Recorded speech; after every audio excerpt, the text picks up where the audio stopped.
Allie Brooks from 1037 Play, and I'm going to be your radio reader. Our story today is Helga High Up.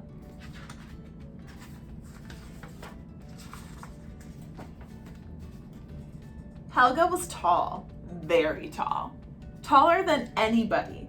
Everyone called her Helga High Up. Helga's mother and father told her they liked looking up to her.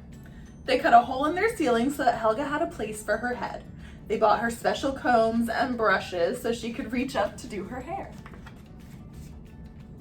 Watch out for your head, Helga, they warned when she went through doorways. But sometimes Helga bumped her head, and sometimes her ears got squashed.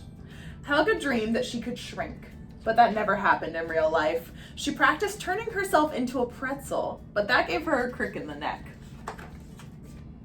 So Helga slumped. Then her Aunt Minnie said not only is Helga very tall, but she has bad posture too.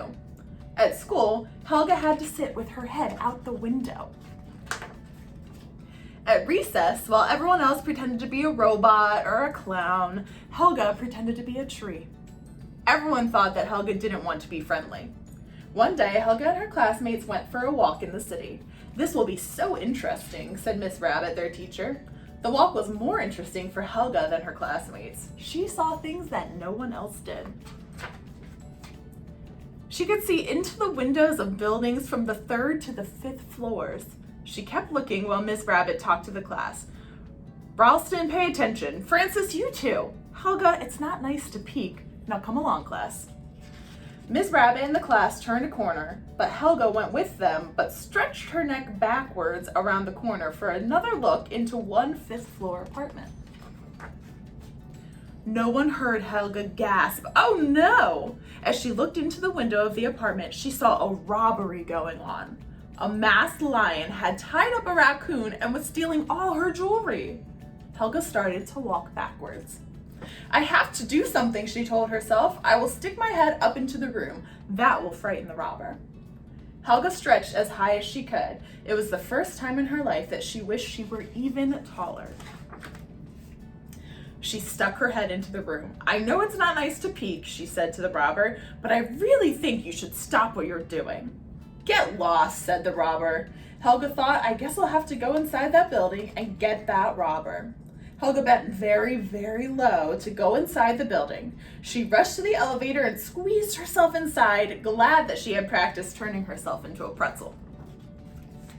Helga pressed the elevator button. A well-dressed cow tried to crowd into the elevator. "You're a real hog of a giraffe," the cow said as the door closed. "I'm on my way to stop a masked lion," Helga said. "That's why I'm presently a pretzel." "Excuses, excuses," said the cow. At the 5th floor, Helga untwisted herself as she got out of the elevator. "Yoo-hoo!" Helga called down the hallway. "Where is the raccoon being robbed?" There was no answer.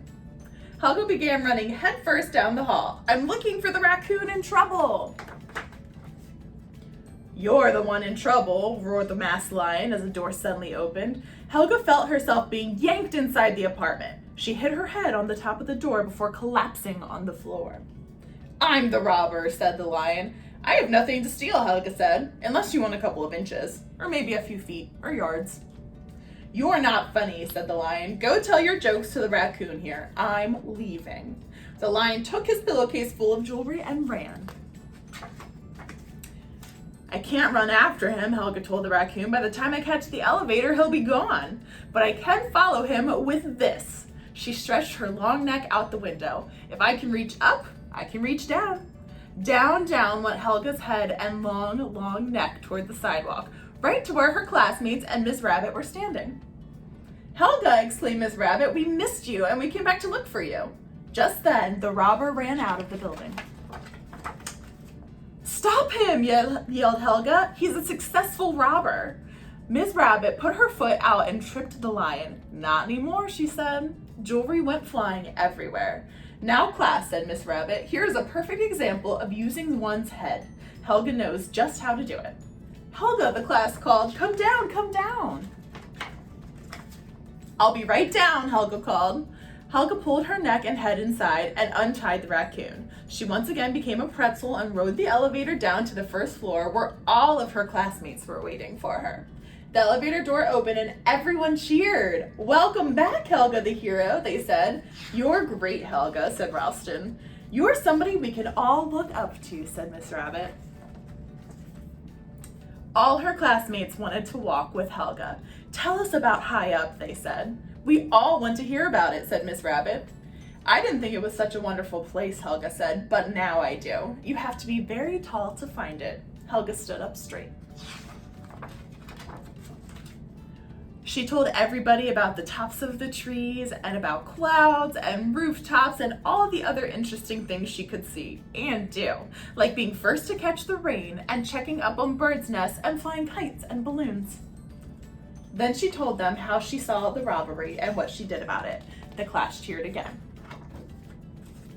"Helga always uses her head, no matter where it is," said Miss Rabbit.